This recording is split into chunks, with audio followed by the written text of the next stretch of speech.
Hi, everyone. I'm Dr. Kristen, and welcome to this edition of Abbey Research Reads, where we are talking about Patron Saint of Nothing by Ribay, which is a young adult novel that gripped me so hard I almost forgot to board my flight. So, highly recommended. Please allow me to read the summary from the publisher, and then we'll get into it.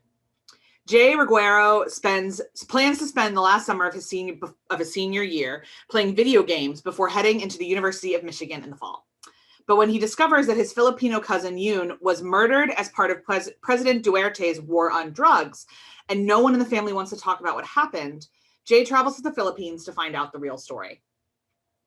Hoping to uncover more about Yoon and the events that led to his death, Jay is forced to reckon with the many sides of his cousin before he can face the horrible whole truth and the part he played in it.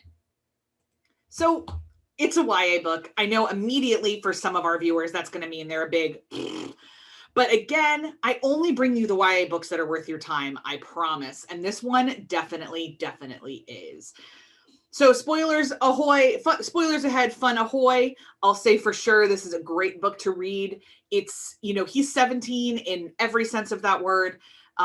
And he's an idiot a lot, and he's frustrating. And for those of us in our 30s and 40s, I spent a lot of time being like, Jay, the world is complicated. Jay, hush your mouth, Jay. And then at the same time being like, oh God, I remember being 17. I remember being so earnest in my opinion, in my belief that my opinions were the right one. So if you've read this book, please hop in the comments and tell me what you think about it. It's a National Book Award finalist. It's been on every list. I can't remember exactly when it was published, 2019. So it's been around for a hot minute, and it is definitely, it's definitely a great one.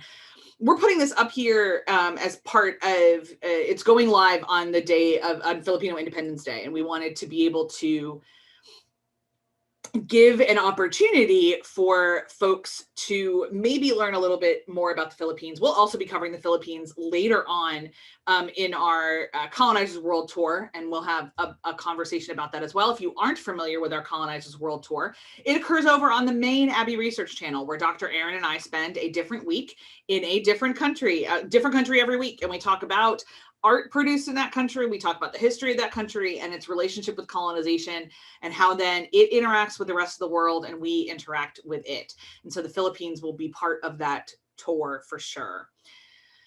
I bring this all up, and I wanted to read this book not only because of Filipino Independence Day and because of Colonizers World Tour, but because I don't know a whole lot about President Duterte, except that every human rights organization that I am a part of hates him. And every human rights org is like, this war on drugs is terrible. This is really bad. He's a totalitarian dictator. And yet he has really high approval ratings among the Filipino people. And that is exactly what this book wrestles with. It wrestles with the fact that there are quite a lot of Filipino citizens who are thrilled that he is cleaning up the streets, who are thrilled that he is getting rid of drug dealers, who are thrilled that they feel safer. There are many Filipino citizens that don't agree with that at all, that feel that this is a totalitarian dictatorship, that feel that drugs are not actually the problem, that are tired of loved ones of theirs disappearing, that are tired of drug pushers that they love being targeted, when really the way to solve any drug crisis is treatment and rehabilitation, and not penalization and imprisonment. The international war on drugs is something we're going to be increasingly talking about here on the Abbey Research channel.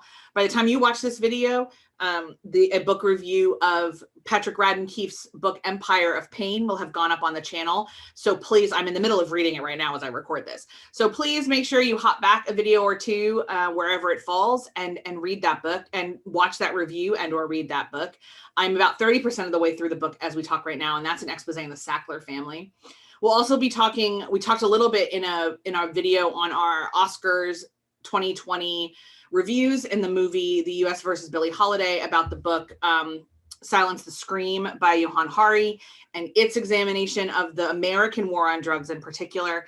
We're going to be, I've talked about Dope Sick on this channel, which is Beth Macy's investigation into how OxyContin kind of gripped a lot of Appalachia. I've been working my way through Dreamland, which is a conversation about the role of the Mexican mafia and a very specific Mexican family and town in the distribution of essentially black tar heroin into the United States and what that kind of all looks like. So we're going to talk about it a lot more than we have been before. And some of that is because it's a healthcare issue that faces a lot of things. It's very, very high in the news. Employers need to understand what they're going to do about it, but also just very, very frankly, both Dr. Aaron and I love people who are in recovery and would like to be able to have frank conversations about what life is like, both being an addict and loving an addict. And some of that requires a lot of brain flipping for some folks. It required a lot of brain flipping for our main character here. He was 100% convinced that his way was the highway. He was a 17-year-old American boy. Of course he is. And we go along with his emotional journey and not really caring about the Philippines at all. And like it was somewhere he went once and his dad's Filipino and that's kind of it, to being kind of the center of his identity and how that works. We go with this relationship of like his uncle is one of the, heads up in the police and is a big supporter of Duterte's regime. And then the rest of the family very clearly kind of isn't, or at least finds it a little bit more complicated than that character does. It's all complicated. And that's what's beautiful about this book. I don't know a whole lot about the Philippines. And no matter how much I write or no matter how much I read about it or watch documentaries or talk to people, I will never be Filipino and I will have never lived there. So there's elements of this I'll never fully understand.